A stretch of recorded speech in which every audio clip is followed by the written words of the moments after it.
Rocket hits residential neighborhood near Kabul airport, possibly fired by U.S. military. Suspected militants kill 19 in eastern Congo village.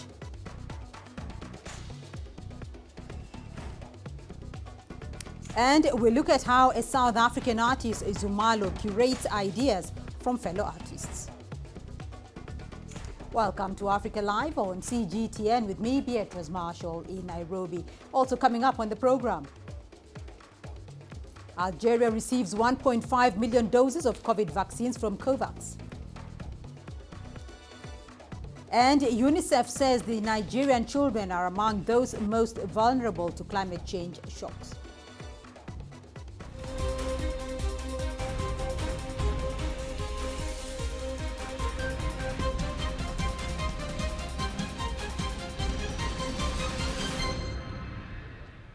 We begin with breaking news coming out of Afghanistan, where there's been an explosion in a residential neighborhood near Kabul airport. We've received unconfirmed reports that the blast may have been a U.S. airstrike. For the latest, Zemalayai Abbasin is live in the Afghan capital for us there. Zemalayan, what more can you tell us about the rocket attack in Kabul?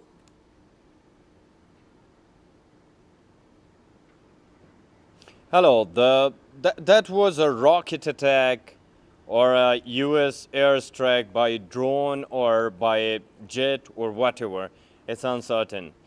The witnesses said that it was mortar attack launched a few hundred meters square away from the area that is shot in the northeast of Kabul airport, and already 6 people injured.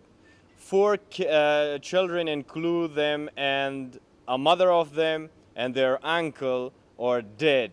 4 other persons are reportedly injured in this incident. 2 cars or vehicles were inside the house or in the street. It's uncertain because there were damage and there were mourning and there were women seeming in the footage that were crying because of this incident. But those who are living in neighboring told me that they knew these people and they were living for a long time, and some of them also told that the man was working at Kabul airport, but they don't know in which part he was working, a military technician or whatever, but that's the latest.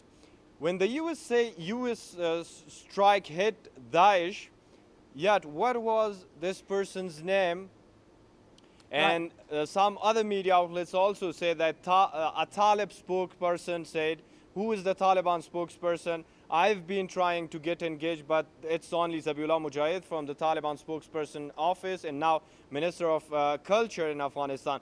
So these reports are making confusion furthermore, and it's uncertain who were targeted were civilians, according to the neighborhood, but according to other reports, that's uncertain, and they are saying it was ISKP member. All right. Zemalayai, there is an August 31st deadline. What can you tell us about the situation at the airport as foreign forces prepare to leave?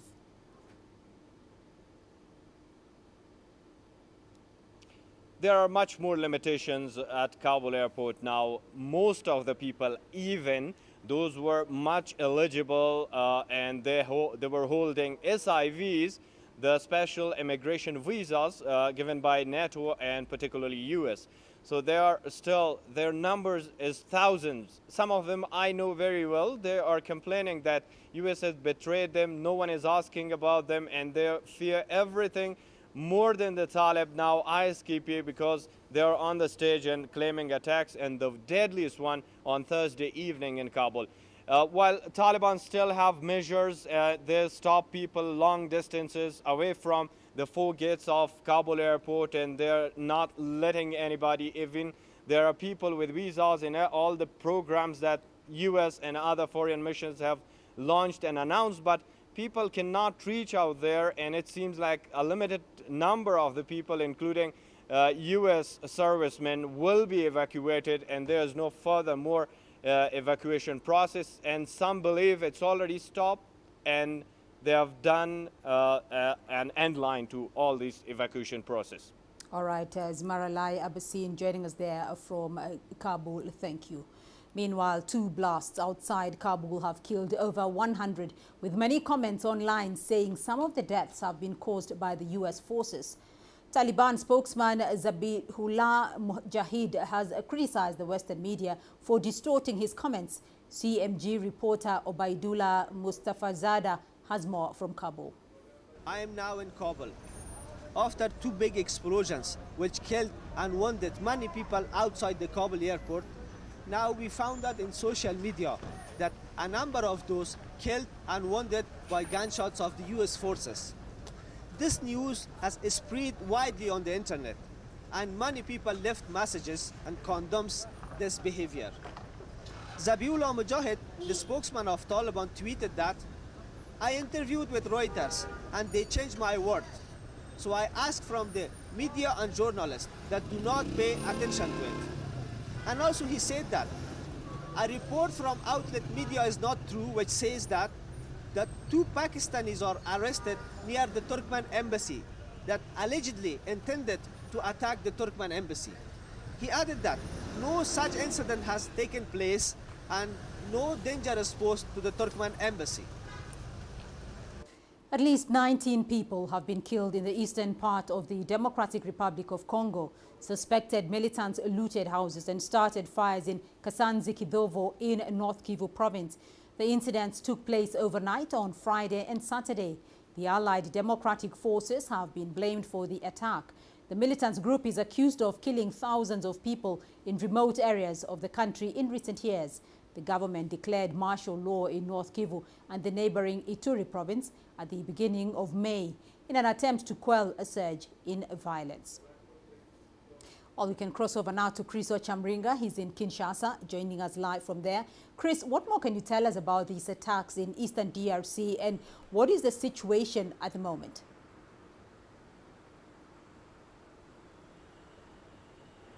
Well, Beatrice, like you mentioned earlier, the attack happened in Kasanzi village in Beni territory, North Kivu province, and the local leaders there have blamed it on the Allied Democratic Forces. This is an Islamist militant group that has its origins in neighboring Uganda, and the people have been calling on the government, to try and protect them, because these attacks have been happening very frequently in Beni. The reason are varied. Some security analysts I've spoken to say that this Islamist militant group is trying to establish a caliphate in Central Africa. They have believed to have links to the Islamic State, and they want to form a governance an area that will be governed under Islamic law, and that is why they are continuing to kill people, especially Christians and people who do not believe in Islam.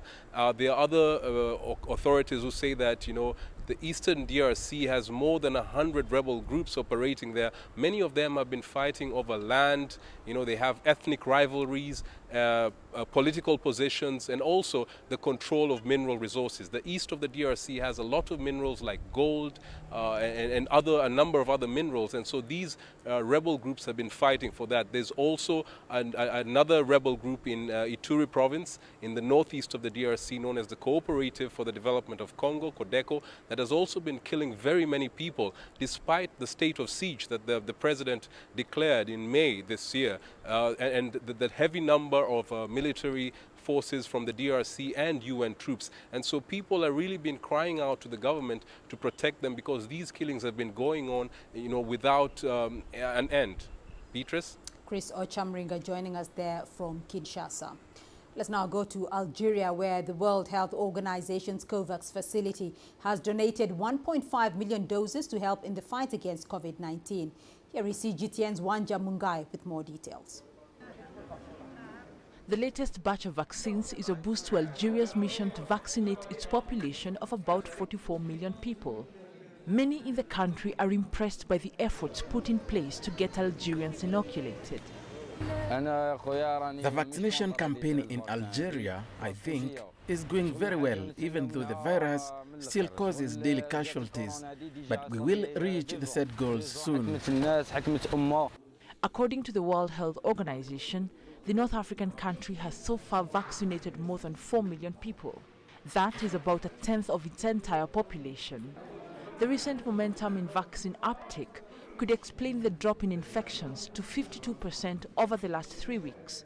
However, some citizens are still not convinced to get a jab yet. Yes, I noticed that the authorities are doing well, and the quantities of vaccine received by the state are important. But personally, I will not be getting the vaccine yet. This is my personal preference, so I will just be observing as I await a little. Algeria currently ranks among the top 10 most infected countries on the continent. It comes at number 8 after South Africa, Morocco, Tunisia, Ethiopia, Egypt, Kenya and Zambia. In North Africa, it is the 4th most affected, with Morocco recording the most infections, followed by Tunisia and Egypt. Some Algerians are urging medics and pharmacists to help with the vaccination campaign. Mahmoud Sarawi owns a pharmacy shop in the capital, Algiers. He feels that doctors and pharmacists' involvement would go a long way to get the population protected against the deadly virus. I think it has become imperative that we, as pharmacists and clinics, participate in the national vaccination campaign. Our doors are open to extend a helping hand to this campaign, which has advanced in its goals, and we are ready to help in these efforts without any problem. The COVAX facility will greatly assist Algeria, which is now battling its 4th wave of COVID-19, with the Delta variant said to be the most prevalent. Wanjamangai, CGTN. You're watching Africa Live. Still ahead on the program. UNICEF says that Nigerian children are among those most vulnerable to climate change shocks. And we look at how a South African artist, Nzumalo, curates ideas from fellow artists.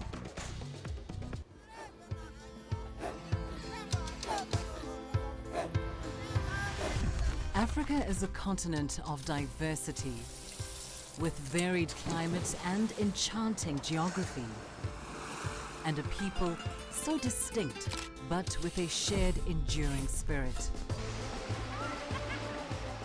We are at the heart of the continent to bring you the untold stories. Let's have a look.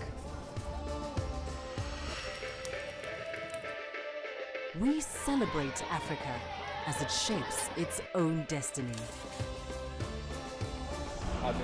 Tunis, Cairo, Juba, Ethiopia, Tanzania. Africa Live. Find your voice.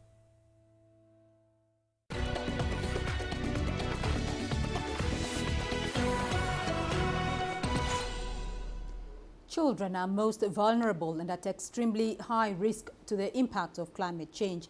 That's according to a report by the UN Children's Agency, UNICEF. Nigeria ranked as 2nd worst out of 163 countries, triggering concerns from environmental and health experts who are pushing for a change. Here's CGTN's Kelechi Emekalam. The recent Children Climate Risk Index by UNICEF shows that climate change is worsening health risks, disrupting development progress, deepening deprivation, and contributing to other humanitarian crises for children. The index combined data from environmental stresses with access to quality and essential services, and that puts Nigerian children among the most vulnerable to climate shocks. Some of the effects that this global change in the climate we have on the children will include one, an extreme vulnerability to heat stroke. So they could actually have heat waves. That is very, very important and is very, very common with children. The other effect that it could have is that you have poor air quality, and this predisposes them to having conditions like asthma and allergies. You could see that millions and millions of Nigerian children are impacted as a result of the climate-related crisis going on in several parts of Nigeria. How many of Nigerian children that have access to clean water, you find out that that figure is low. How many urban children have access to water and quality sanitation? And linked to these are also how climate change is linked to poverty. And when you look at the nexus, you then begin to see how many of the children do have quality housing, quality education, and quality, lifestyle. Nigeria came second worst in the ranking after the Central African Republic. Some other countries on the list include Chad, Guinea, Somalia, Niger, and South Sudan. Although these countries are listed responsible for creating climate problems in the world, they're the worst hit. It is logical that nations in the world that either currently or historically has created the problem that is called climate change today should be made to bear the most brunt of it. And that also will lead us to climate financing in itself. The West that created all this problem, the West that, continue to, emit into the atmosphere, that had made promises about just transition to climate resilient economy, to be able to go ahead with adaptation processes, to be able to build the capacity of developing countries to respond, needs to make the necessary funds, available, through the UN processes. Climate change has been a recurring conversation in Nigeria. Some of the biggest drivers are gas flaring, vehicular emissions, and water pollution. Environmental activists are pushing for the adoption of climate-resilient initiatives and practices that would better care for the ecosystem. Kelechi Emekalam, CGTN Abuja, Nigeria. Renowned South African photographer, artist and curator Musa Zumalo is at it again. This time he has partnered with one of South Africa's leading fine art galleries, Gallery 2, bringing along a number of artists with him. In this group exhibition, Zumalo imagines Johannesburg-based Gallery 2 as a cloud where he uploads a collection of ideas as explored by predominantly Johannesburg-based emerging mid-career and established artists. CGTN's Elisa Njamela has more. Musa Nxumalo is a well-known photographer whose works often explores youth issues, culture and identity amongst others. But his latest work here at Gallery 2 is that of being a curator. He's curating a cloud of ideas explored by contemporary artists currently living through the pandemic in South Africa. In this group showcase, Nxumalo foregrounds the featured artists as thought leaders and alternative voices of inspiration to help us imagine and acknowledge the new normal. I work as a curator, I work as an artist as well, and I thought, it would be interesting to put together a group exhibition that kind of like reflects, this 2020 and 2021. Just by going to artists, that I believe in, and seeing what are their thoughts, what are they thinking about, and what do they make of this pandemic that has hit us and everything around it. Nxumalo curates this exhibition with an intention to bring to the fore ideas that are explored by the featured artists as keys and signs that could potentially inspire.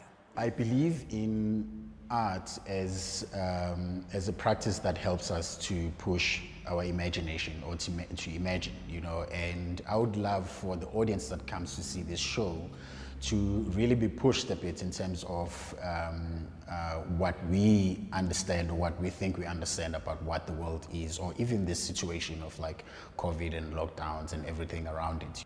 Nxumalo has featured established, independent and emerging artists such as Maliwona Maphutse. So the work I do is, it's a fictional world that I created that's based on our current history or the way that it's been narrated. And I take bits and parts of history that I feel like are important or relevant to the Black experience and put that within this made-up universe so that I can try and create my own way of rewriting and rethinking history. Art enthusiasts have until mid-September to enjoy the exhibition. Elisa Njamela for CGTN in Johannesburg, South Africa. And your sports news is coming up next. Here's what's